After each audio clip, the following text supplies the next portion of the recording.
everyone, this is Nitasha Chaturvedi and welcome to my YouTube channel that is Easy Learning 247। आज मैं आप लोगों को अगेन HTML की एक और वीडियो कराने वाली हूँ। HTML की इस वीडियो सेशन में आप लोगों को HTML का टेबल क्रिएट करना सिखाऊंगी।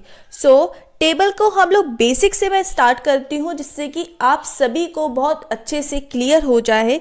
तो टेबल बनाने के लिए फर्स्टली क्या यूज़ करते हैं, टेबल टैग। याद रखिएगा बाकी सारी चीज़ें सेम है, सिर्फ हम लोगों की कंडीशंस यहाँ पर कुछ चेंज होती हैं। देखिए टेबल बनाने के लिए देखो मैंने HTML हेड टाइटल और टाइटल में मैंने ले दिया टेबल। आप लोग अगर टेबल के अलावा कोई और टाइटल भी देंगे तो उससे आपके प्रोग्राम पर यानी आपके आउटपुट पर कोई भी असर यानी कोई भी प्रभाव नहीं पड़ने वाला। हम लोगों ने हमेशा से इतना पता है जब भी HTML का प्रोग्राम बनाते हैं तो जितने भी चेंजेस होते हैं सब बॉडी के अंदर होते हैं। तो जब तक बॉडी नहीं क्रिएट करेंगे HTML में कोई भी लुक एंड फील नहीं आने वाला। तो body, after that table tag, क्योंकि हम यहाँ पर टेबल बना रहे हैं तो टेबल बनाने के लिए पहला जो टैग होता है आपका most important, that is table tag. It is used to insert the table in a web page. Table tag is used to insert the table in a web page. Is it okay? Table tag का use कर रहे हैं हम table को insert करने के लिए web page में। आफ्टर दैट टेबल में ही एक और एट्रीब्यूट होता है, that is a caption tag. Table में एक टैग यूज करते हैं कैप्शन टैग। ये क्या यूज करता है, टाइटल को, कैप्शन का जो टाइटल है उसको क्रिएट करने में। टेबल का जो कैप्शन है यानी टेबल का जो टाइटल है, टेबल के जस्ट एक ऊपर एक शो हो जाएगा कैप्शन की तरह, टेबल के टाइटल की तरह की। ये टेबल हम क्यों बनाना चाह रहे हैं, इन शॉर्ट हम ये बोल सकते हैं कि it provide the description of a short description of a table. It provide a short description of a table. Is it okay? I hope बेटा आप सभी को ये बहुत अच्छे से क्लियर हुआ होगा। अगर आप कैप्शन नहीं भी लिखते हो तो डजंट मीन कि आपका टेबल नहीं क्रिएट हो। टेबल को बनाने के लिए, टेबल को इंसर्ट करने के लिए सबसे पहला आपका मोस्ट इंपॉर्टेंट टैग होता है टेबल टैग। आप टेबल टैग लगाओगे और ये जरूरी नहीं है कि आप कैप्शन लिखो ही। अगर आप टेबल को शॉर्ट डिस्क्रिप्शन देना चाहते हैं, टेबल का एक शॉर्ट टाइटल देना चाहते हैं, उसका नाम देना चाहते हैं तो आप कैप्शन लिखें, अदरवाइज नहीं जरूरी कि आपको लिखना ही है। लेकिन अगर एग्जाम में आपका कैप्शन लिखा है कि टेबल के ऊपर आपको ये नेम देना है तब आपको लिखना पड़ेगा। Is it okay? After that मैंने एक टैग यूज किया है, that is a TR tag. TR tag को हम रो टैग बोलते हैं। ये टेबल की रो को डिफाइन करता है कि एक टेबल में हम लोग किस तरीके की रो दे रहे हैं, नंबर ऑफ रोज। जैसे कि जनरली फर्स्ट रो के लिए हम टेबल TR लगाएंगे, अगर हम सेकंड रो देनी है तब भी हम TR लगाएंगे। ठीक है, अब रो के अंदर जो भी हम सेल दे रहे हैं यानी जो भी हम डेटा दे रहे हैं रो के अंदर, उसे हम सेल टैग को TD बोलते हैं। क्या बोलते हैं? TD। बेसिकली हमारे जो सेल टैग हैं वो दो तरीके के होते हैं, TD और TH। TH का मतलब होता है टेबल हेडिंग और TD का मतलब होता है टेबल सेल। ठीक है, इसके अंदर जो हमारी टेबल की इंफॉर्मेशन है, जैसे हम लोग टेबल का जैसे नेम है, आपका नेम हो सकता है किसी का भी, टेबल के अंदर जो भी आपकी सेल्स है, जो भी आपके नेम है, जो भी एलिमेंट हैं, इमेजेस हैं, लिस्ट है, वो सब हम इसके अंदर लिखते हैं। जैसे मैंने पहली रो बनाई TR, उसके अंदर मैंने TD लिखा। अब TD के अंदर पहला मैंने लिख दिया ईशा, दूसरी TD के अंदर मैंने लिख दिया नेहा एंड तीसरी TD के अंदर मैंने लिख दिया खुशी। और इन सबको मैं क्लोज करती जा रही हूँ क्योंकि this all are the container type of tag. Container tag क्या होते हैं, जिसमें हमारी ओपन और क्लोज दोनों कंडीशन होती हैं। अब मैंने TR को क्लोज कर दिया क्योंकि मैं पहली रो को क्लोज कर दे रही हूँ। अगेन मैंने TR को ओपन किया और TR के अंदर मैं अगेन नेमिंग दे रही हूँ यानी सेल्स दे रही हूँ, सेल्स का नेम दे रही हूँ जो डेटा के इंफॉर्मेशन को कंटेन करके रख रहा है। याद रखना, पहली रो यानी TR बनाया, उसके अंदर TD दिए, तीन हमने पहली रो के अंदर 3 डेटा दिए हैं। सिमिलरली मैंने दूसरी रो बनाई है और दूसरी रो के अंदर भी मैं 3 ही टाइप के डेटा दे रही हूँ। जैसे पहले TD के अंदर यानी पहली रो के अंदर पहले स्पेस के अंदर मैंने दे दिया नाम एक अंकित, दूसरे के अंदर मैंने दे दिया यश एंड थर्ड वन के अंदर मैंने दे दिया मोहित। ठीक है, मैंने 3 गर्ल्स और 3 बॉयज़ के नेम इसलिए रखे कि आपको ये ना लगे कि मैं एक लड़की हूँ तो मैं लड़कियों को ही प्रायोरिटी दे रही हूँ। ठीक है, तो मैंने अगेन इस TR को क्लोज कर दिया और मैं सोच रही हूँ कि मैं ये 2 रो की ही अभी आपको जनरली एक एग्जाम्पल के तौर पर आपको एक टेबल क्रिएट करके बताऊँ। तो मैंने यहाँ पर इस टेबल को क्लोज कर दिया और सेकेंड लास्ट मैंने आपको जैसा हर बार बताया है कि हम बॉडी को क्लोज करते हैं एंड उसके बाद हम एक HTML को क्लोज कर देते हैं। उसके बाद मैं क्या करूँगी, फाइल को जस्ट सेव करूँगी, फाइल पर जाकर इस पर सेव करूँगी। तो सेव एज, सबसे पहले जब हम अपनी फाइल को सेव करते हैं तो सेव एज पर क्लिक करते हैं। उसके बाद आपको जिस भी ड्राइव में सेव करना है उस ड्राइव में सेव कर सकते हैं। बट लेकिन आप एक चीज़ का याद रखेंगे कि HTML की फाइल को सेव करने के लिए आपको .html एक्सटेंशन का लगाना ज़रूरी है, यानी ये कंपलसरी है कि आप .html एक्सटेंशन को लगाएंगे ही। तो .html मैंने एक्सटेंशन को लगा दिया है। तो .html एक्सटेंशन को लगाने के बाद मैंने टेबल नाम से फाइल सेव करी है and you can see here, देखिए आपको दिखाई दे रहा है कि ये हमारी फाइल सेव हो चुकी है। अब देखिए यहाँ पर आपको ऊपर नेम दिख रहा है, उसके बाद आपको ये ईशा, नेहा, खुशी, अंकित, यश, मोहित दिख रहे हैं। लेकिन ये आप सोच रहे हैं मैम ये टेबल की शेप में तो दिख ही नहीं रहे, हमें यहाँ पर टेबल तो दिखाई नहीं दे रही, क्योंकि आपको टेबल की शेप में तो ये क्रिएट हो चुके हैं। लेकिन जो बॉर्डर होता है वो बाय डिफ़ॉल्ट 0 रहता है। तो आपकी जो आउटलाइनिंग है टेबल की वो नहीं आएंगी जब तक आप बॉर्डर इजिकल टू कुछ लगा नहीं देंगे। तो आपका भाई एक टेबल में ही एक टेबल का एट्रीब्यूट होता है टेबल। देखो मैं ऊपर लिख रही हूँ table space border is equal to 2, यानी अब मैंने बॉर्डर 2 ले लिया है, बॉर्डर का मैंने जो साइज है वो 2 ले दिया है। अब आपको देखो भाई कि ये जो टेबल का बॉर्डर है ये आपको दिखाई देने लगा। पहले बाय डिफ़ॉल्ट जब तक आपने बॉर्डर नहीं लिया था तो आपको बॉर्डर दिखाई नहीं दे रहा था, क्योंकि बाय डिफ़ॉल्ट टेबल के बॉर्डर का साइज़ जो होता है वो 0 होता है। और अब आपने जबकि बॉर्डर ले लिया है तो आपको बॉर्डर दिखाई दे रहा है। Is it okay for everyone? I hope so आपको समझ में आया है। आपको एग्जाम में पूछा जा सकता है कि बाय डिफ़ॉल्ट जो टेबल का बॉर्डर एट्रीब्यूट होता है उसकी वैल्यू क्या होती है, तो आप बोलेंगे 0। ठीक है, अब टेबल के ही, क्योंकि मैं टेबल, देखो टेबल बनाई है, अब टेबल आप देखिए ऊपर मैंने एक एट्रीब्यूट लिया बॉर्डर इजिकल टू 2। अब मैं आपको एक और एट्रीब्यूट बता रही हूँ बॉर्डर कलर। तो बॉर्डर कलर इजिकल टू मैंने रेड लिया है और उसके बारे में आप देखिए कि अब जो एक कलर बाय डिफ़ॉल्ट ब्लैक आ रहा था, अब बॉर्डर का कलर क्या आ रहा है, red. Table border colour is equal to red, green, yellow, blue, जो चाहें वो ले सकते हैं। डजेंट मैटर कि आपके टेबल के डेटा पर कोई फ़र्क पड़ेगा, एग्ज़ाम में जो बोला जाए वही लेना पड़ेगा।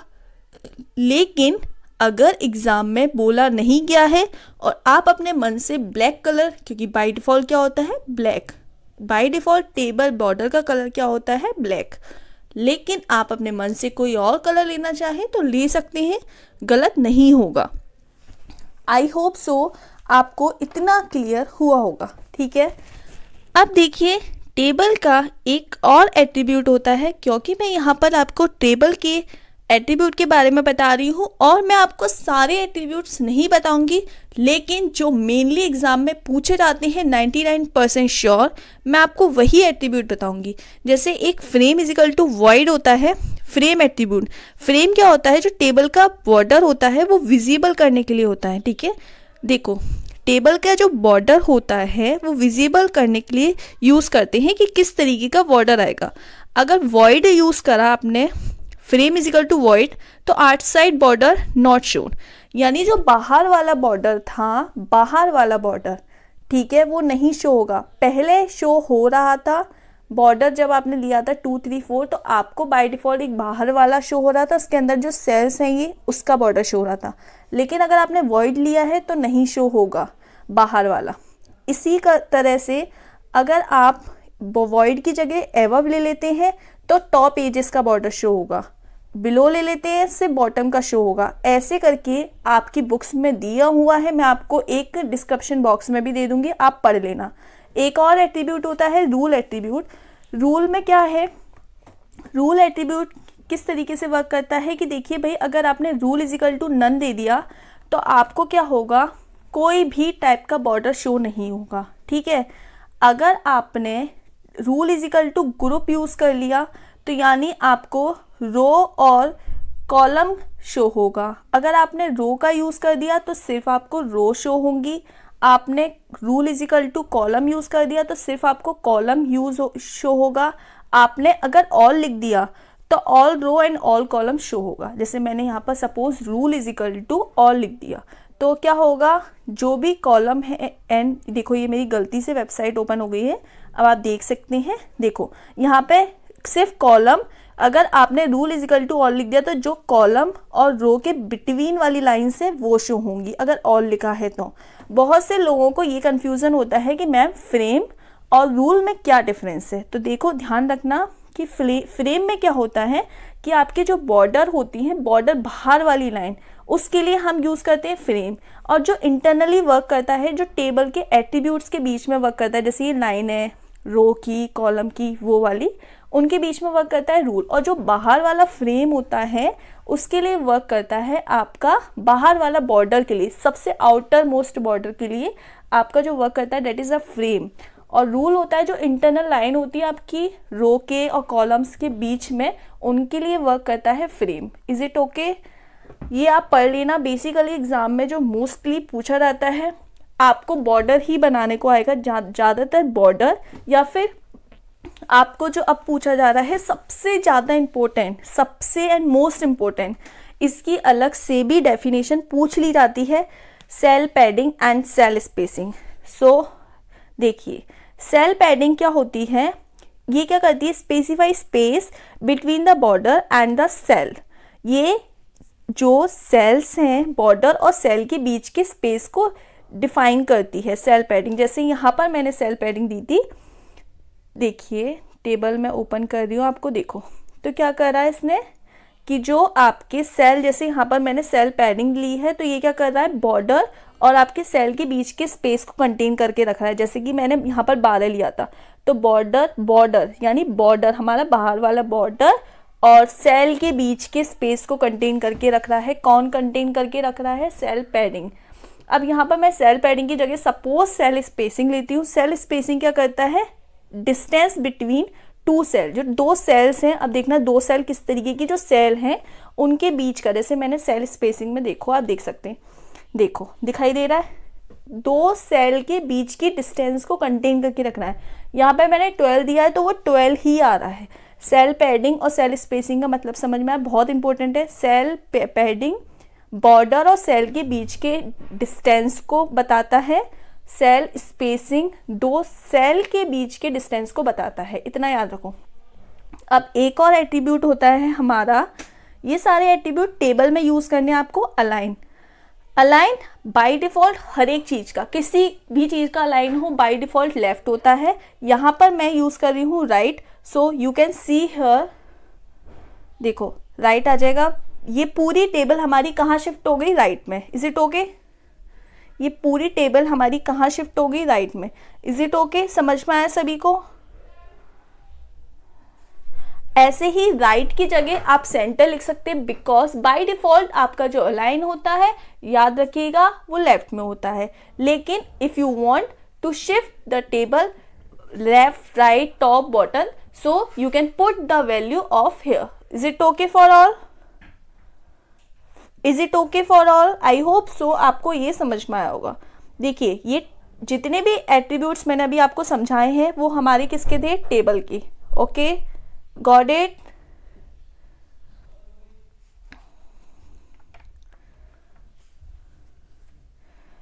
Now come to the next point.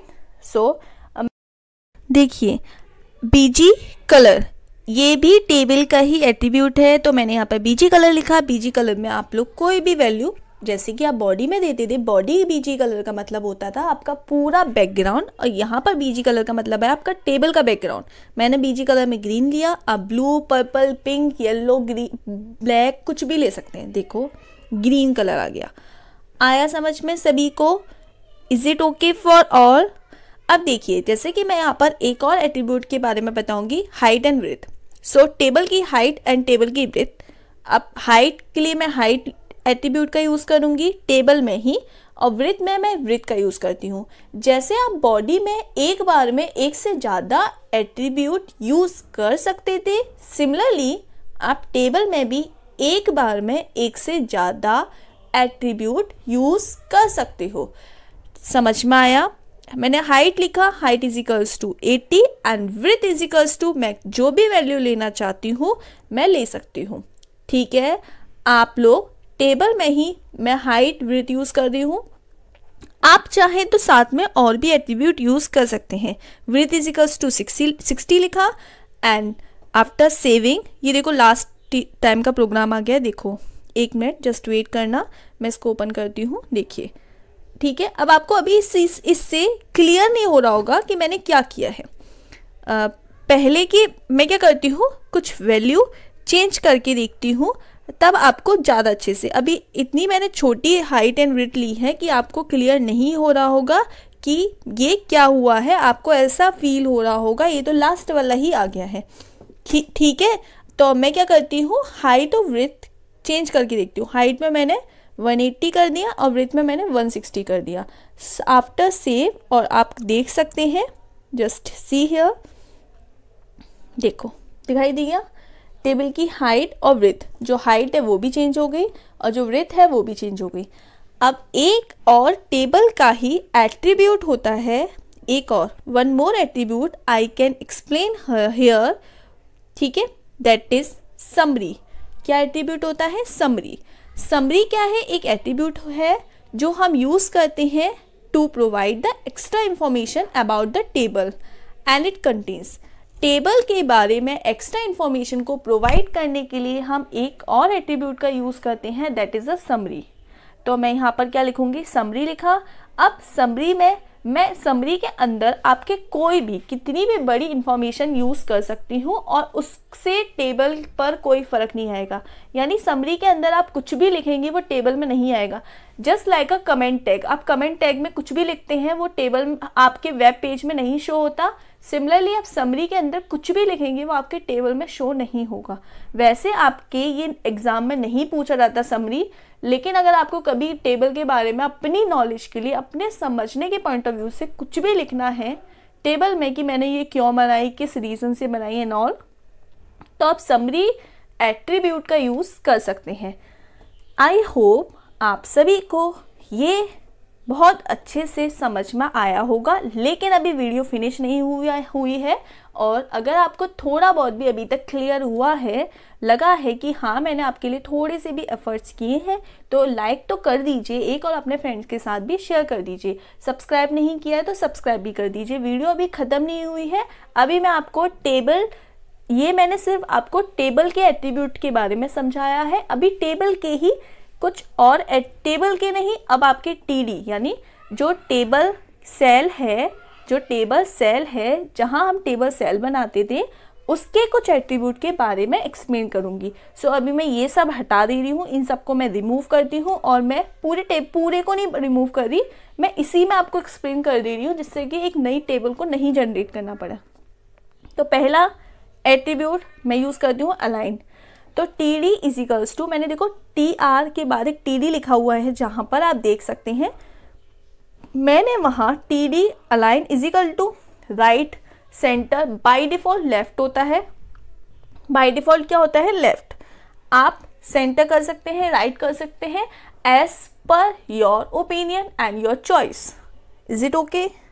As per your choice. मैंने सपोज ये जो पहली वाली रो है इन सबके जो अलाइन है वो मैंने चेंज कर रही हूँ। मैं पूरी टेबल के अलाइन चेंज नहीं कर रही, मैं सिर्फ और सिर्फ जो पहली रो के अंदर है, पहली रो के अंदर आपकी ईशा, नेहा एंड खुशी लिखा हुआ है, तो मैं इनके ही सिर्फ और सिर्फ अलाइन चेंज कर रही हूँ। अलाइन मतलब आपका शिफ्टमेंट, जो आपका लिखा हुआ है सेल, उसमें सेल आपके पहले लेफ्ट साइड से लिखे थे, अब वो राइट साइड से लिखे होंगे। सो मैंने देखो तीनों को राइट कर दिया है और आप चाहें तो सेंटर भी कर सकते हैं, इस पर योर चॉइस। ओके, तो देखिए मैं इसको क्या करती हूँ, just save it and see the result.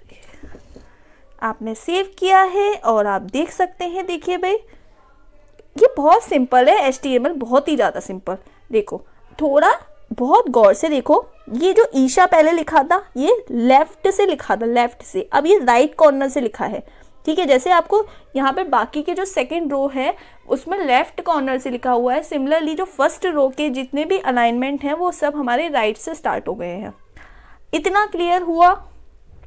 I hope सो इतना समझ में आया होगा सबको। और ये इतनी सिंपल है टेबल वाला, आई थिंक सो आपके पूरे HTML में मेरे को मेरा फेवरेट है, मुझे सबसे सिंपल लगता है क्योंकि समझाना भी ईजी है और समझना भी बहुत ईजी है, ठीक है। अब ये डिपेंड करता है आपकी प्रैक्टिस पर और आपके पढ़ने पर।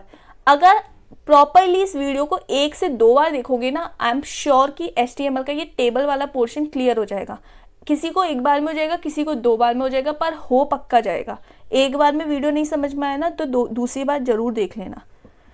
अब देखो TD में एक और एट्रीब्यूट होता है, देखो थर्ड वाली TD देखो जहाँ पे खुशी लिखा हुआ है, वहाँ पे देखो मैंने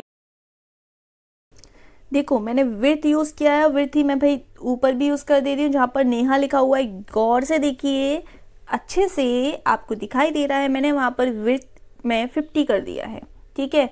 ये मैं दोनों में ही सिर्फ चेंज इसीलिए कर रही हूँ कि आपको डिफरेंस समझ में आए कि विड्थ में, भाई विड्थ क्या होती है ये तो पता होगा, मैथ्स में पढ़ा होगा अच्छे से। तो देखो विड्थ में हमारा खुशी और मोहित मैंने जहाँ पे लिखा हुआ था वहाँ पर चेंज हो चुका है। और आप देखिए अब मैं करती हूँ हाइट में चेंज। सो हाइट में चेंज करने के लिए मैं एक और एट्रीब्यूट का यूज़ करती हूँ, हाइट एट्रीब्यूट। वो भी TD का ही एट्रीब्यूट है, विड्थ एंड हाइट। सो अब मैं कहीं और हाइट लिख दे रही हूँ, सपोज मैंने वहाँ नहीं लिखते हुए मैं किसी और प्लेस पर लिख दे रही हूँ।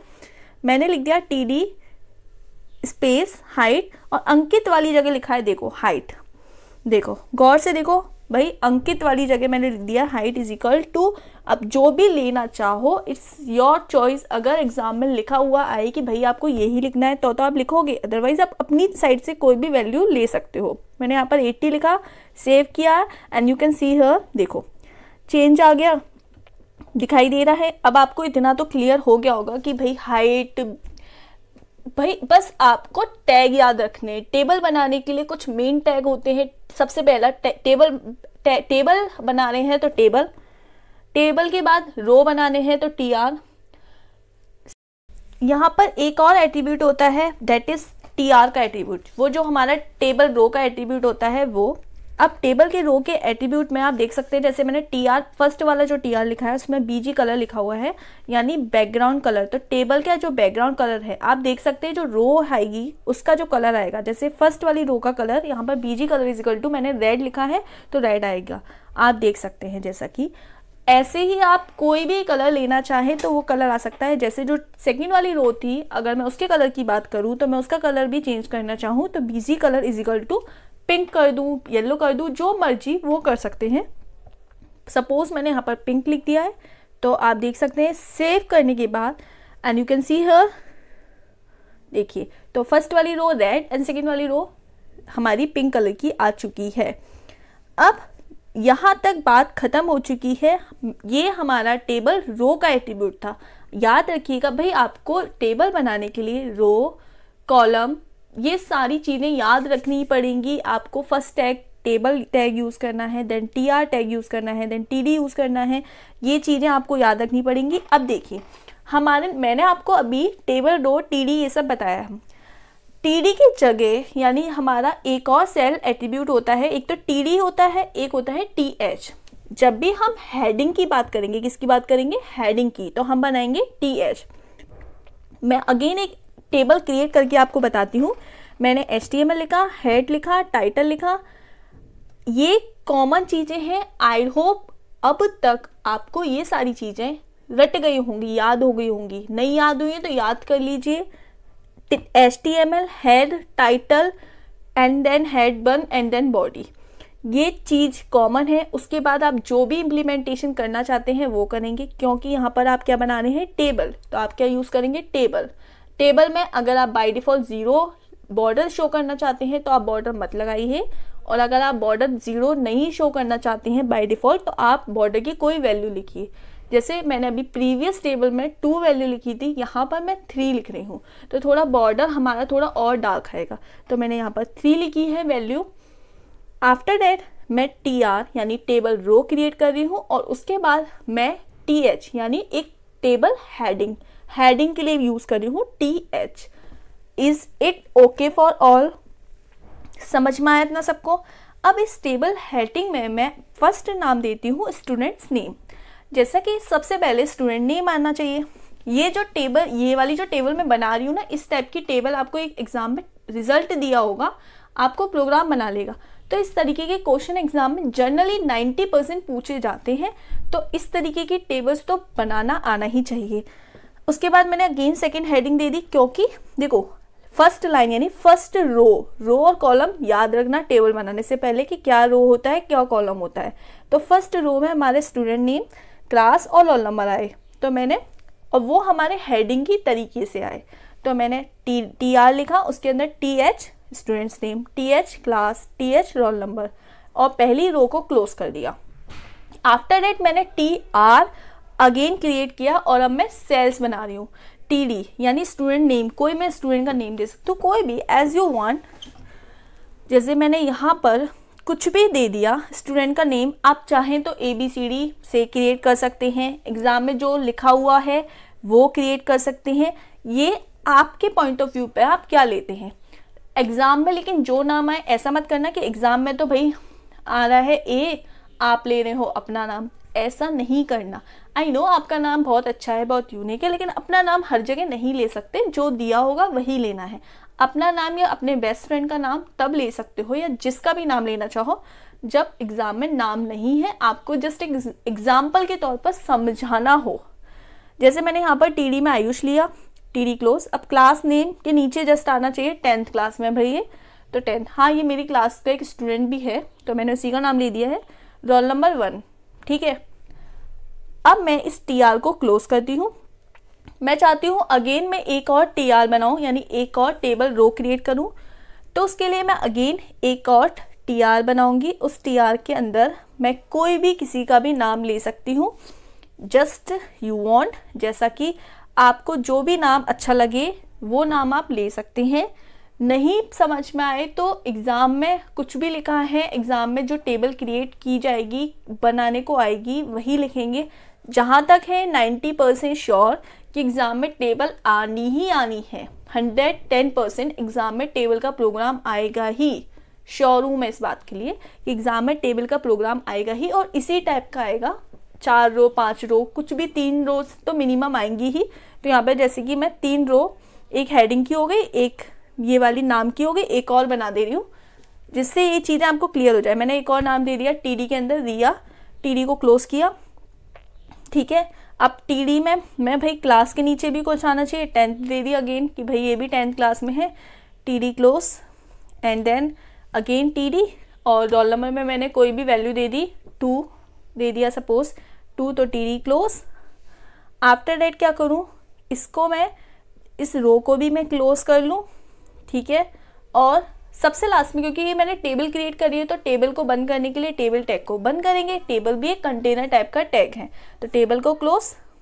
बीच में एक मेरा TR रह गया था, तो मैं उसको ओपन कर रही हूँ, एंड देन टेबल क्लोज, ठीक है। टेबल टैग एक कंटेनर टैग है, क्योंकि ये भी ओपन और क्लोज दोनों कंडीशन होती हैं टेबल में भी, यानी जिस भी टैग में आपकी ओपन और क्लोज कंडीशन दिखाई दे रही है, समझ लेना वो कंटेनर टैग है। बॉडी को सेकंड लास्ट हमेशा बॉडी क्लोज होती है, और सबसे लास्ट में हमारा HTML क्लोज होता है। ये चीज़ दिमाग में सेट कर लो कि ये तो होना ही है। इसको मैं सेव कर दे रही हूँ, और सेव करके आप इसका रिजल्ट देख सकते हैं। Just you can see here, just await, देखिए student name, class, roll number, Ayush, Riya आ गया, क्लास में 10th और रोल नंबर 1 2। तो इस तरीके की टेबल आप HTML के थ्रू क्रिएट कर सकते हैं इन योर जर्नल लाइफ, और as a exam point of view के हिसाब से भी। अगर HTML की और वीडियोस चाहिए तो मुझे कमेंट सेक्शन में बताइए, और वीडियो कैसा लगा, अगर अच्छा लगा तो प्लीज़ लाइक करिए, कमेंट करिए और सब्सक्राइब करिए। Thank you very much, and हम नेक्स्ट क्लास में मिलते हैं। Good bye.